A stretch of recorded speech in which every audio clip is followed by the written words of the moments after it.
You're live. You may be live. You were live 5 seconds ago. I don't know.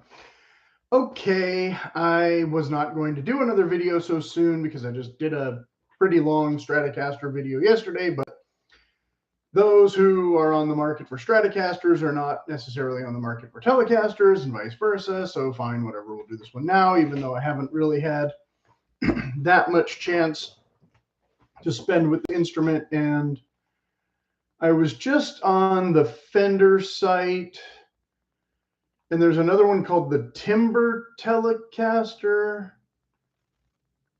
that is called a Mocha that might be the same color as this one, and the one called the Honeyburst looks like it's a lighter, more caramel color. But both of those have a maple fingerboard, not the rosewood. And then there's a two-color Sunburst, so slightly different than the usual kind of three-color Sunburst. I think that's more common, but with a rosewood material. I think I would have liked that one, but the hardware, the pickups, all basically the same, and it costs like $100 more or something. I don't know. There was a special discount price for this one, and I don't even think I got the discount price. I still got to call back tomorrow or whatever and see what is going on. So yeah, for a minute there, I thought maybe they shipped me the wrong one because I didn't necessarily think this one was honey. But then when you look at the website, there's only 3 colors for the Performer, and the third color of that is the Vintage White, which is kind of a creamy yellow with also a maple fingerboard, and then there's a rosewood fingerboard on the Sonic Blue, and I don't like painted guitars all that much, so I bought this one. So this one is the Honey Burst, even though it looks like the Mocha in the other version. So if you don't find that too confusing. Now previously, hang on, let me clear out some of these open tabs here. The video I did last year of the Made in Mexico guitar I sold, that guitar, I mean, I had it for a while and it had a maple fingerboard and it played fine, and I liked the neck a lot. Very satin finish neck. The pickups were mostly agreeable, a lot better in the neck position overall than the other two positions. This, I don't know how much different the pickups are, you know, because I don't have that one anymore to you know, put them back to back to really compare that now. And that video I did, I think, include more sound sample than usual, because usually I just complain that this camera speaker doesn't do guitar very well. I'll try and do a sound sample in a little bit. And then you can maybe watch the videos back to back and get an idea. But okay, so, you know, like I said, not really an unboxing, but we've got the Fender card that came. It came with a gig bag, unlike the Mexico Strats. It came with a little booklet that I'm sure it's not as much information as I would like in the booklets typically. I haven't been as proactive about calling in and talking to the reps as I guess I could or should be. But okay, so yeah, basically, you know, pretty similar overall to the one I got rid of. I mean, I was really hoping that this being an American model, it would be light. It might be a pound lighter than the other one, maybe half a pound. It's still a pretty thick slab compared to what I expected. So for twice the amount of money, or maybe even more, I just got what feels like almost the exact same guitar, except with an interesting color, but not as nice of a wood grain. Joke's on me, right? But again, the pickups, I think, will be a little better. after all the videos that I watched comparing pickups, I decided that regardless of what guitar I ended up with, I was pretty sure I wanted these Yosemite pickups for a generic Telecaster sound, because I just got that other Telecaster, like I said, that was pretty close to almost a custom kind of model, but the pickups in it are the downfall. So I could literally take these out of here and put them in there, but that would be kind of an expensive way to do it because I could have just bought pickups. And I could still return this if I, so choose, and just buy the pickups maybe. But I would like to also have a knockaround Telecaster that guitar is a little too nice to, take to the porch or kind of thing, And so that's why I ultimately settled on this one instead of the American professional model that has the push-pull knobs and the bells and whistles. It does have the nicer hardware that I think most people would replace this hardware with that hardware. But overall, for, I think a lot of people were arguing that for the couple $100 more, were you getting that much more of a guitar? Again, this being inset instead of out, this not being rolled, so a typical traditional Telecaster shape. Again, I don't know if the original ones were this heavy or what, would have been standard or whatever in 1952. And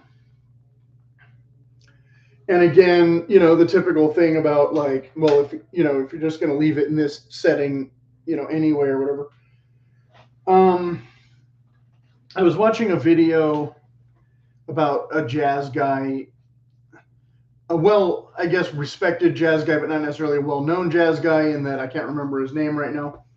But he always played Telecasters. But in the interview, he also said they had let him down a lot. And I don't know what he meant by that exactly, because the pickups aren't really going to, and if you're playing jazz, you're not really messing with the settings and the knobs as much, I would think. You're kind of going to one setting and staying there more often. Maybe I'm wrong. Maybe he was always twiddling his tone knob and they were coming off in his hand or something. I have no idea. But I mean, everybody refers to this guitar in the same buzzwords: workhorse, old reliable, right? Yeah, it is what it is. It's, two pickups, one knob, one, three-way switch. Here we've gone back to the dark wood fretboard instead of anything else. Now, the one I had, like I said, it's pretty satin back here. We got the skunk stripe and the classic tuners instead of the more modern rectangular ones. Let's see if I can show that they're kind of the rounded. I'm always going the wrong way from the camera. There we go. The kind of more rounded tuners from the newer ones. And then on the back, it's just the squares. The Corona, California. The wood grain on the back may be more interesting than some of the wood grain on the front. And even though these are made in USA, we're still getting, I guess, polyurethane finish even in this and the Pro models now. So if you were expecting the nitrocellulose finish, I guess even the Pro models, you might not be getting that. So like I said, kind of pretty much same thick lacquer as I already had on the other guitar. Like I said, pretty much the same weight, pretty much the same finish. Maybe a little bit of an upgrade, but of course these materials should last me the rest of my life, more or less. The taller, more modern frets than like a 60s one or whatever. The single ply pick guard though, instead of the triple layer, which again suits me fine. The other one had a white pick guard on it that I never really liked, that I was going to swap out, but then I sold it instead. So this one I might swap it out for something else, but I don't know what else you could put with you could put a little more active, busy pick guard with a plain body like this. So a little more options, but finding one that actually fits, that I actually like. I don't know. I have a couple in the other room that I bought on a whim cheap off Amazon, but they would definitely not necessarily look great on this guitar. The train of thought. Oh, the string tree is a little bit different than some of the ones that I've seen. So there's that kind of thing going on. And I'm pointing at the wrong thing. The pegs have the little indentation here, so you put the string in instead of gouging your hand. But so yeah, I mean, well, let's turn it on. Now, like I said, this might not sound like anything because this microphone is temperamental, and I haven't.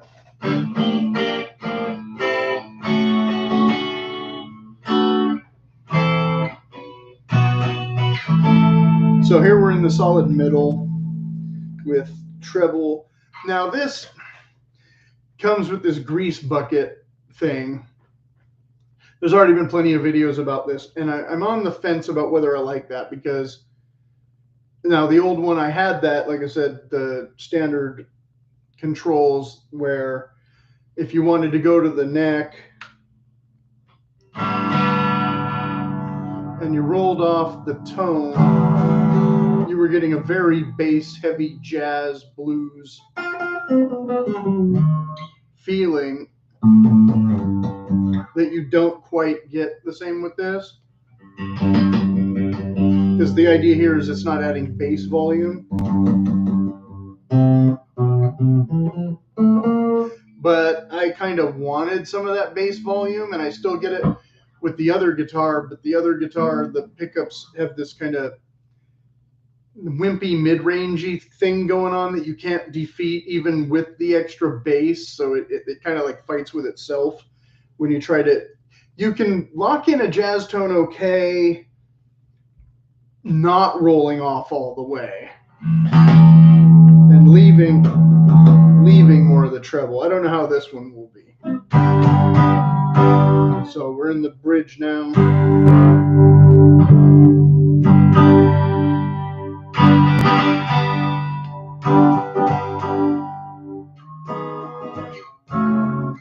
And that's the sound you get, right? Like I said, I don't know.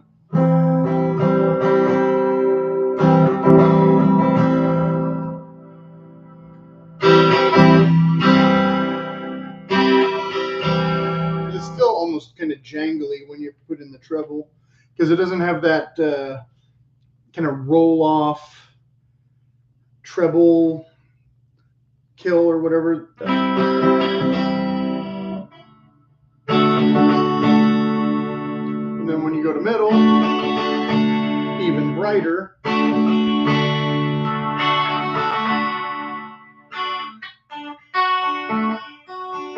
Then there, of course, you're twangy. So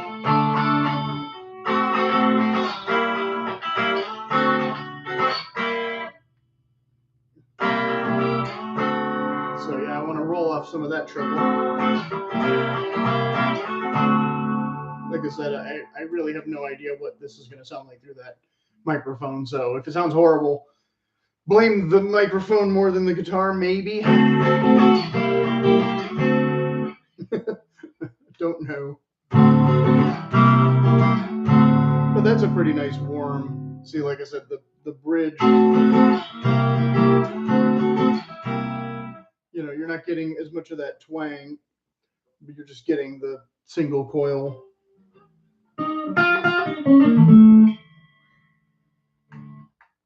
So I'm not playing specifically jazz.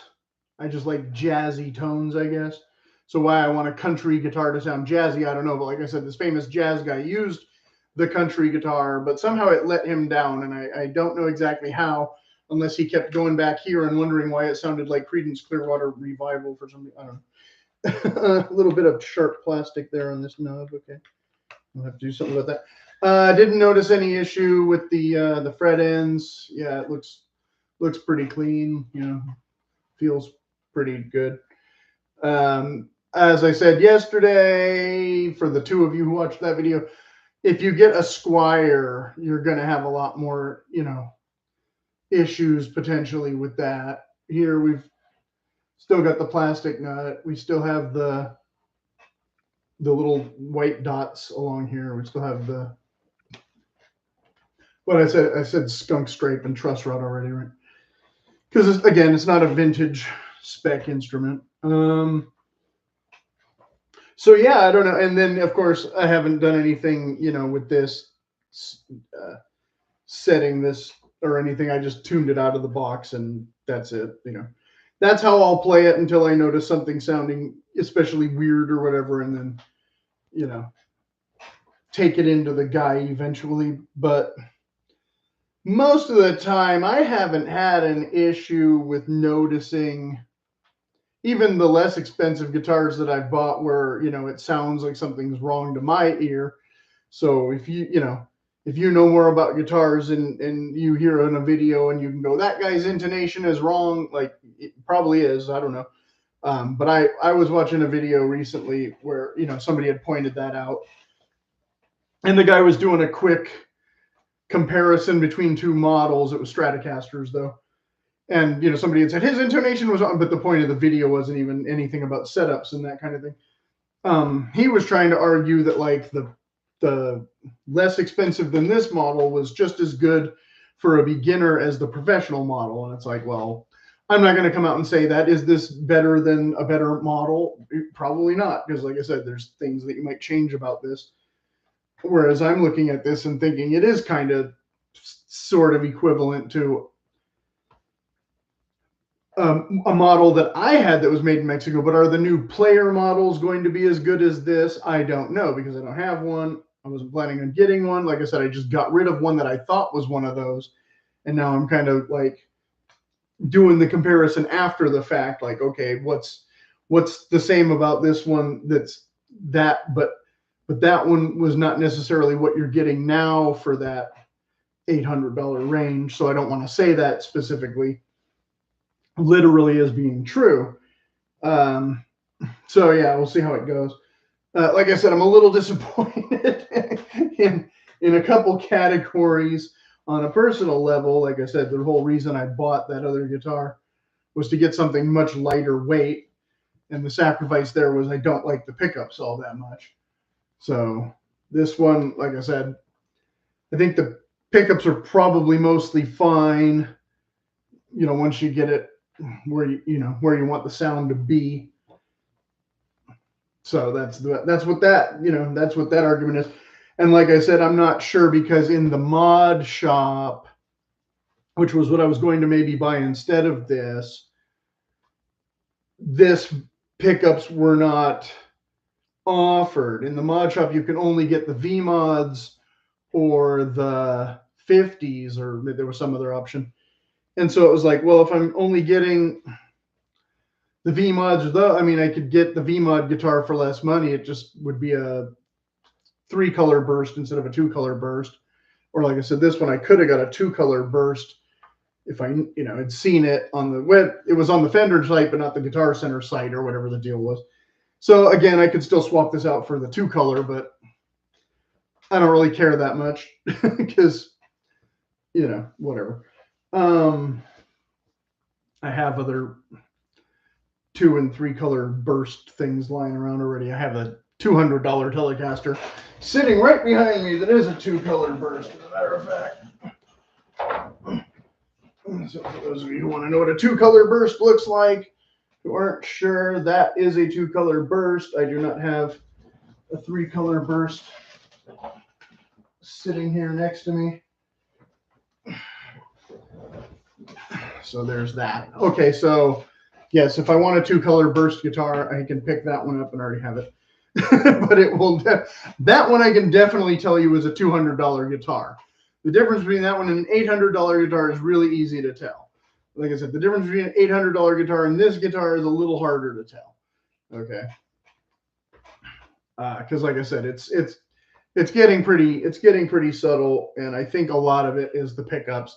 And again, after all the videos that I watched, these pickups seemed like what I would mostly want, and for some reason, again, not available in the mod shop. So I could buy the mod shop guitar and then put in the pickup separately, I guess, if I don't like the sound of the 50s ones. But I would basically have to crapshoot and see if I like the 50s ones, because the mod shop would still be a less expensive option than a vintage spec one, where I don't even know if the 50s ones are available right now, but I know there's 60s ones, blah, blah, blah. So yeah, I'd literally have to order like 5 other guitars to see which one I might like to mod my own. It's just too much. It's right. If I was playing professionally and live and all that and had a little time to spend, you know, at a boutique guitar store or something where they could bring me all these things one right after another and I could get a better idea, that would make these videos maybe like, no, get this one. And unfortunately, I can't do that. I can only tell you, what ones you might like based on what ones I might like, if that makes any sense. But I think that's realistic with guitars because they don't all sound exactly the same, and not everybody wants the exact same sound and blah, blah, blah. But if you're young and you only have so much money, if you only have like $1,000 to spend, there are other options that are less expensive than this one.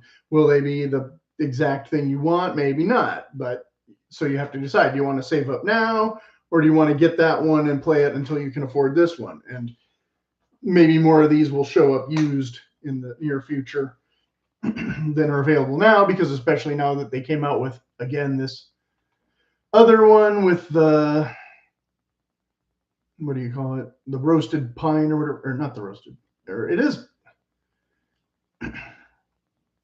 Is it called pine? Timber. Sorry, timber. The roasted pine is the professional model, which those do look beautiful. I did watch a video of those. I was very tempted after the fact to kind of go for it, but like I said, it has extra features and things that I don't. Like I said, I don't need a push-pull thing here. That puts the pickups in sequence. Don't ask me to explain what that even means. I mean, I kind of know what it means, but like, if you already know, you already know. And if you don't already know, then you probably don't need to know until you need to know, kind of thing. And yeah, you get your basic exhaust port and your, string through. The Performer doesn't have the thing where you can string through from here instead of going through the body. And the, what do you call it? The bridge plate, this metal ashtray deal, is more beveled, so it doesn't hit your hand as much. But what I've noticed also with this guitar is it's a lot more comfortable to rest here than on the ones that have the Stratocaster saddles, because the Stratocaster saddles, they adjust all the little Allen nuts or whatever you call them, and those are always gouging into my hand, and really, on the more expensive guitar that I just got, really painful in that regard.